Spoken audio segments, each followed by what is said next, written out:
서면으로 하기를 원하노라. 이것이 하나님을 경외한다 하는 자들에게 마땅한 것입니다. 여자는 일체 순종으로 조용히 배우라. 여자가 가르치는 것과 남자를 주관하는 것을 허락하지 아니하노니 오직 조용하니라. 이는 아담이 먼저 지음을 받고 하와가 그 후며 아담이 속은 것이 아니요 여자가 속아 죄를 빠졌습니다. 같이 봅니다. 그러나 여자들이 마음이 정숙함으로써 믿음과 사랑과 거룩함에 가면 그의 해산함으로 구원을 얻으리라. 아멘. 2000년에 사도 바울을 구합니다. 사도 바울이 그렇다고 제가 오늘 설교하는 과정에서 여자를 폄하하고자 하는 이런 뜻은 조금 더 없으니까 먼저 오해를 하지 마시길 바랍니다.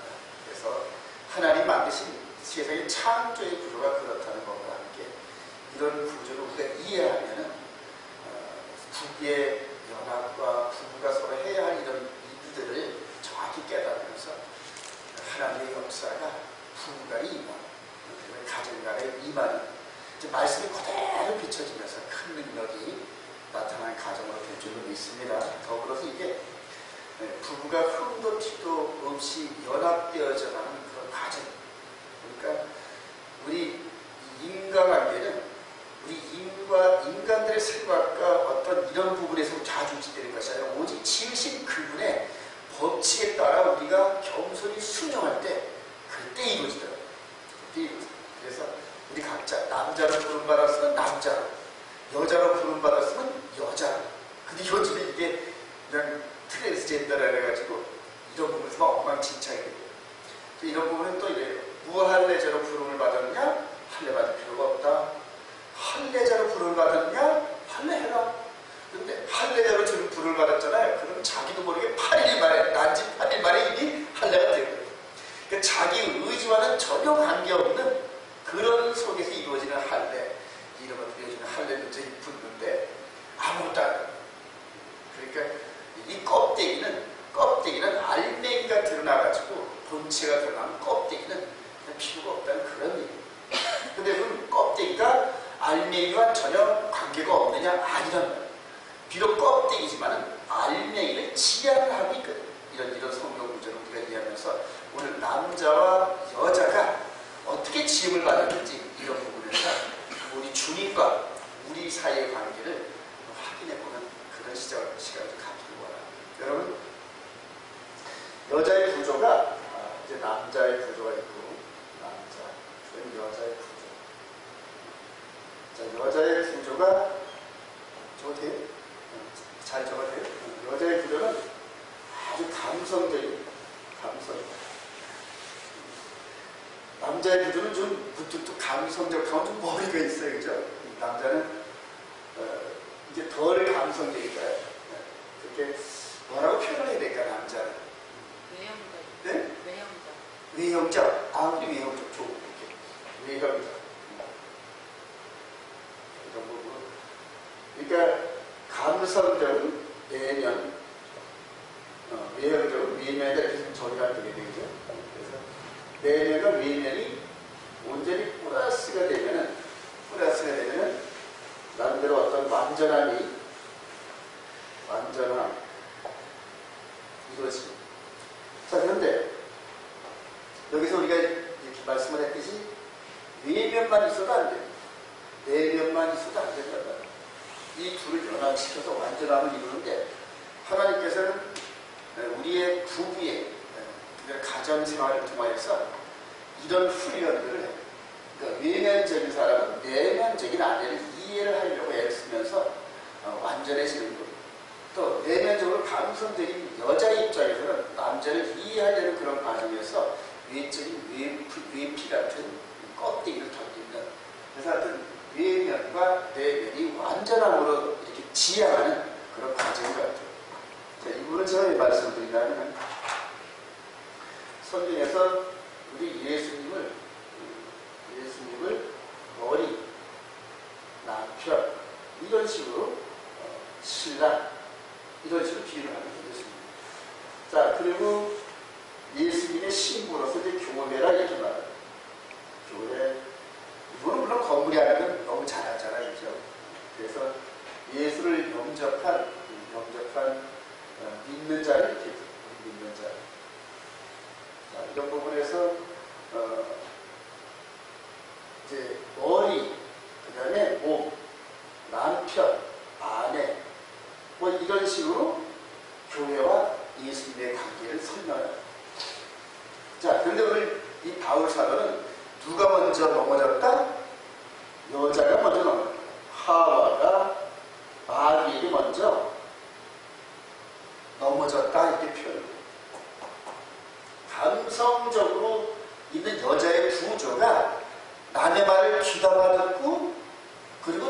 넘어갈 확률이 남자보다는 많다는 이런 얘기. 그게 지었다는 얘기 하나님께서. 그게 내면적이고 연약한 것 같고 감성적이고 그다음에 날 말을 이렇게 들으면 동정적이고 그것도 같이 또 동화되면은 그런 그 감정이입이 빠르단 말이에요. 그러니까 상대가 정말 교묘한 방법으로 동정심을 유발하면서 감성을 자극하면서 진실처럼 말할 때 넘어가는 확률이 무지하게 많아요. 넘어가는 확률이. 그래서 여자가 먼저 넘어졌다. 자, 하와가 먼저 선악과를 먹고 누구를 줬다? 남자에게, 아담에게 주었더니 아담도 먹었더라. 자, 이 부분에서 우리 키포인트가 이겁니다. 선악과를 먹은 이 하와가 보암직도 하고 먹음직도 하고 지혜로울 만큼. 자, 이걸 먹는 순간에 아담보다 더 지혜로웠을까요? 멍청해졌을까요? 더 지혜. 그럴듯한 얘기들을 많이 지어내면서 무슨 당장은 뭐 이렇게 마귀의 흔적과 이런 것도 없이 자기가 눈이 뻥 뚫리면서 그냥 뭐 완전히 뭐 세상을 내 손에 쥔 것 같은 이런 그 기분이었어요. 지금도 월급 봉투 장악한 여자 쪽에서 되게 보면은 남자를 그냥 끌듯이 끌고 다니는데 요즘에 그래요.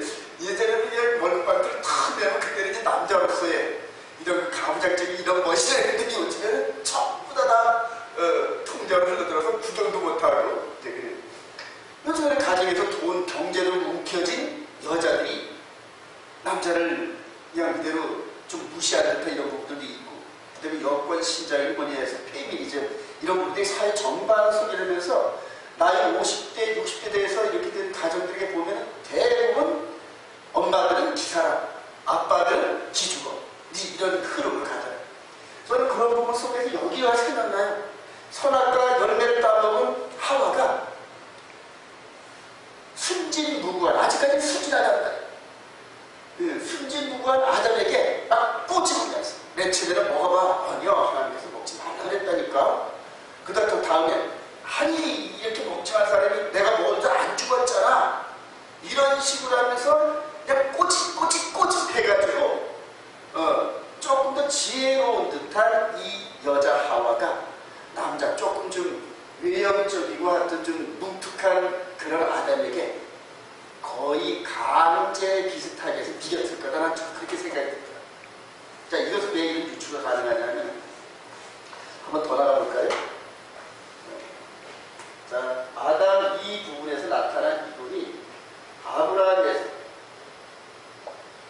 아브라함이 창세기 15장에서 네 후손들이 네 몸에서 날 후손들이 누구처럼? 하늘의 별처럼 많을 거야. 자, 아브라함이 자손에 대한 약속을 받았어요. 자손에 대한 약속을 받고 아멘 그랬더니 창세기 15장 6절에 의롭다. 하나님께서 기뻐하셨다. 하나님이 하신 말씀을 믿으니까. 그지? 이때 75세 때 부름받아서 거의 85세쯤 됐을 때 이런 나이. 이럴 때 한 10년 정도 훈련하고 나서 이제는 하나님의 말씀을 참 이렇게 뭐라고 표현할까요? 정말 황당무계한 것 같은 육신적인 눈으로 볼 때 황당무계한 그런 말씀에도 불구하고 아멘 부른 지 10년 이상이 됐는데도 아직 자식도 없고 그래. 그래서 이 다윗에서 예미에서 얘나 내 양자를 삼게 해주셔서 현재 내 기업을 물려주게 하면 어떨까요? 그런데 아니야. 무슨 소리야. 네 몸에서 이거는 사라를 통해서 주시겠다는 약속입니다. 그래서 하늘의 별 같은 그런 자손의 번창에 대한 약속을 하실 때 아멘.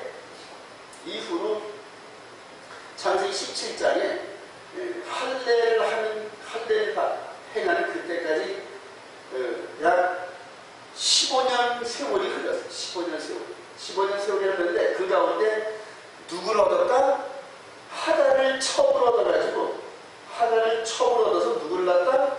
이스마엘이라는 아들을 낳았다. 결과적으로 네 몸 사라에서 난 그 아들이 하늘의 아브라함은 그 말씀을 믿었다 안 믿었다? 불신했다. 중간에 불신했다. 즉 아브라함이 맨 처음에는 믿음이 있었는데 중간에 불신 단계로 들어가가지고 하나를 처분하였다. 그럼 이 사이에 누가 아브라함을 막 꼬치꼬치 했을까요? 사라가 자기 몸과 자기 몸의 경수가 떨어져가고 남편도 쭈그러 밥상처럼 얼굴이 쭈글쭈글해져 가니까 상식적으로 생각할 때 생기인 작용과 이런 것들이 내리막기라니까. 내리막기고 또 자기들이 여자로서의 기능 이런 것들이 경수가 끊어지니까 잉태하는 이게 불가능하다 이런 부분들을 느꼈을 거 아닙니까? 그런데 당시 고대 사회에 자식이 없으면은 어디가 대접을 못 받아.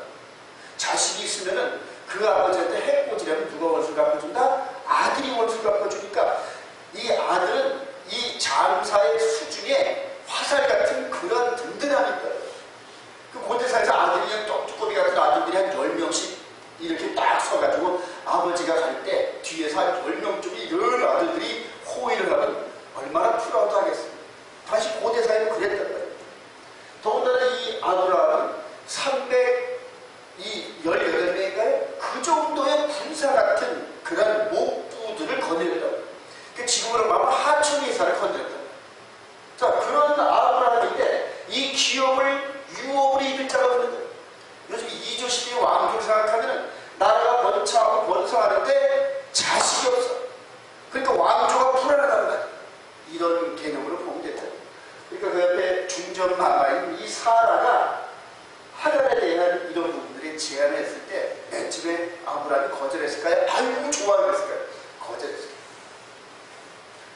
물론 소우리가 좋지만 그러나 하나님의 말씀이 있다고 당신을 통하여서 하늘의 별같이 많은 그런 자손을 약속하셨다. 하나님께서 야훼 하나님께서 약속하셨단 말이에요. 근데 여자한테 사라가 직접 받은 건 아니거든요. 맨 처음에 사라도 그런 말을 존중하면서 이렇게 하다가 보니까 낌새가 전혀 없거든. 그러니까 나중에 사라가 하가를 붙잡아다 놓고 이렇게 강제, 맨 처음에는 포회유하고 그러다 나중에는 거의 반강제로 하가를 아브라함의 침소에다 집어넣었어요. 여기까지 비슷하게 이해가 되죠. 그러니까 여기하고 지금 여기 아담하고 사라의 이 모습에서 뭔가 이 가정사 속에서 일어나는 이런 것들이 보이죠. 자, 결과적으로는 이 사라가 그 자신의 육신의 생각과 이런 부분 속에서 하가를 넣고 이스마엘이라는 아들을 낳는데 이 전에는 누가 있었을까요? 이 전에는 사라에게 이런 마음을 들게 한 자는 누군가요? 마귀라. 똑같아요. 여기서 하와에게도 마귀가 접근해가지고 너가 하나님 말씀 믿어? 아니 무슨 소리야? 죽지 않아? 지혜롭게 돼. 여기서 사라에게 하나님께 말한 이 얘기를 아브라함이 분명히 얘기를 했을 겁니다. 사라한테. 그죠?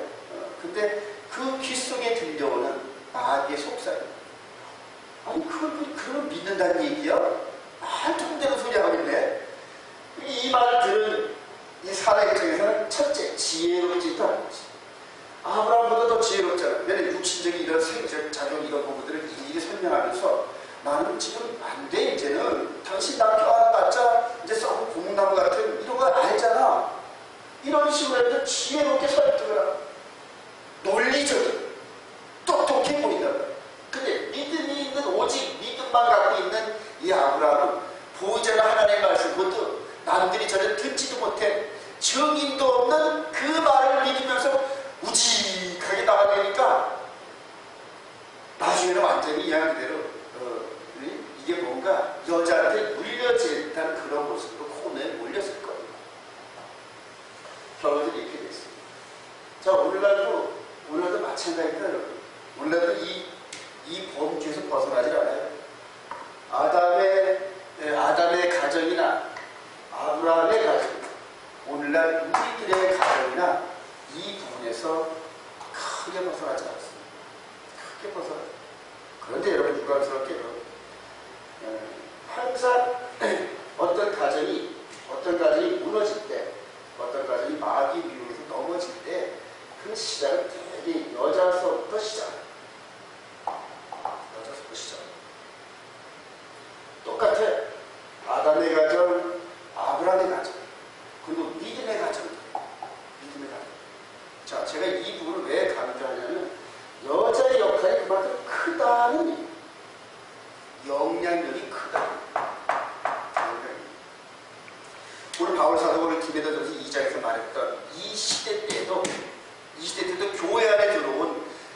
가정을 바라볼 때 오늘날 우리들이 있는 이 가정과 거의 똑같다는 얘기예요. 즉 감성적이고 그 다음에 센시티브하고 남의 말에 동정심과 함께 진리의 기준에 딱 서 있을 때 심지가 견고한 그런 믿음을 지키기에는 여자가 너무 연약하다는 거예요. 근데 이거를 이제 인정을 해야 되는데, 여자들이 인정을 해야 되는데 그거는 인정을 안 해. 그분도 인정을 안 해. 그래, 남자보다 더 믿음이 좋다, 남자보다 더 능력이 있어, 남자 없이 살 수 있어. 이제 그러니까 점점 더 그 여자들이 대한 이 지배하는 이런 부분들이 커간다는 그런 얘기. 가정에서 그러잖아요.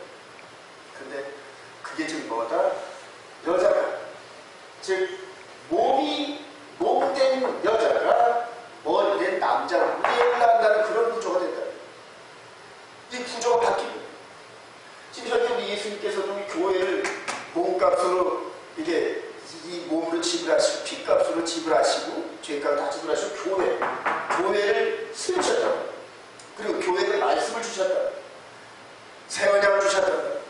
시내산에서 베풀어진 선포됐던 그 말씀이 고대 마음판에 기록되면서 결혼 서약을 했다. 근데 이걸 정원한 거예요. 시내산에서 말씀을 줄 때 그게 정원이거든요. 하나님은 남편이시고 이스라엘 백성들은 아내의 역할을 하면서 이제는 우리 둘이 그들은 정원을 했는데 언제까지 이 말씀을 지켜야 된다? 초막절에 혼인잔치 되는 그 자리까지 이 정원의 약속을 지키면서 나가야 되는데 말씀이라고. 우리 마음판에 이 말씀을 기록하고 이 교회에다 교훈을 주시면서 내가 다시 올 때까지 이 말씀을 보수하라. 이 말씀을 지켜라. 즉 선악의 계명을 준 거나 교회에다 말씀을 준 거나 아브라함에게 말씀을 준 거나 똑같다. 이거 어디면은 파운드. 이거 지금 교회에다가 말씀을 주시고 이틀 전에 올라가셨잖아요. 하루가 1000년 같고 1000년이 하루 같은 2000년이 올라가셨는데 우리 주님의 기다릴 때 이틀밖에 안 되는데 지금 이 교회가 온통 마귀가 집어넣었던 이 교회를 향하여 즉 예수님의 신부인 이 교회에다가 마귀가 변개된 교리를 집어넣었더니 이 교회, 즉 여자의 역할을 하는 이 교회가 받아들였다. 그리고 이 예수님이 주신 이 교리, 이 법, 이런 부분들을 잘못된 받은 이 교회가 여기에 오리지널을 덮고 설득하려는, 그리고 여기에서 받은 이 멀리 계신 이분을 향해서 이단시한다. 지금 교회가 지금 그러고 있어요. 이런 부분들이 오늘 바울 사도가 이렇게 해서 여자, 즉 한 여자 이 인격체를 향해서 하신 이 말씀이 아니라 즉 아담 이후로 아브라함 이후로 인류의 모든 역사 속에서 그대로 여자의 역할하는 그런 부분이 미혹되고 넘어질 수 있다는 이런 부분을 교훈을 주시기 위해서 오늘 이 말씀을 주십니다. 가정의 회복은 첫째 여자들이 자기 위치로 돌아가요. 몸의 위치로 돌아가요. 몸의 위치, 여자가. 남자는 머리 위치로 돌아가요. 그래서 남자는 예수님께서 교회를 위해서 다시 자신께서 십자가에 못 박히신 것처럼 살아가라는 거예요. 이럴 때는 이제 용납도 해야겠죠. 모두 이런 부분에서 연약한 용납도 하고 용서도 하고 또 인내도 하고 이게 끌고 가야겠죠. 이 여자는 몸된 여자의 역할을 교회나 가정의 여자의 역할을 무찌됐든 간에 아브라함처럼 좀 우직하고 사랑은 지혜로 이런 것 같지만 그러나 이 부분을 인정을 해야 돼요. 나중에 물론 아브라함이 그대로 아브라함이 약속하더니 이삭을 받고 난 다음에 이 사라가 많은 걸 깨달았어요. 많은 걸 깨달으면서 그때 진실로 아브라함은 남편은 누구라고? 주님.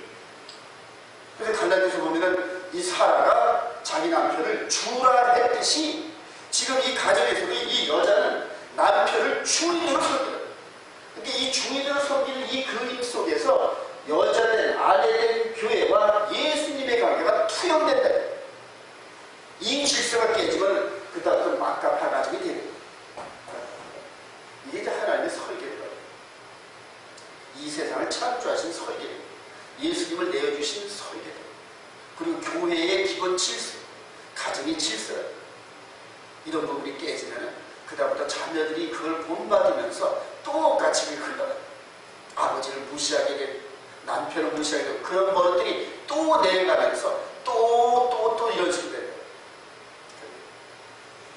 우리 이렇게 작은 두 부부가 이렇게 모여서 이렇게 말씀 나눌 때 이런 부분에서 우리가 깊이 한번 묵상을 해보면서 현재 내 위치가 어떤지 서로 자신을 이렇게 비춰보면서 과연 창조된 이 창조의 섭리대로 내가 남자 구실을 하고 있는지 내가 여자 구실을 하고 있는지 이런 부분에서 한번 우리가 나 자신을 비춰봐야겠다 그렇게 생각이 됩니다. 정말 우리 온 이스라엘이에요. 하나님께서 창조하신 창조의 빛이 그대로 투영되면서 그냥 누구의 생각에 의해서 굴복되어지는 것이 아니라 하나님께서 그렇게 말씀하셨으니까 그대로 받아들여 내가 내 분분과 질서를 지킬 때 하나님께서 상대방의 질서도 회복하게 하면서 아름다운 연합을 이루어가게 하신다.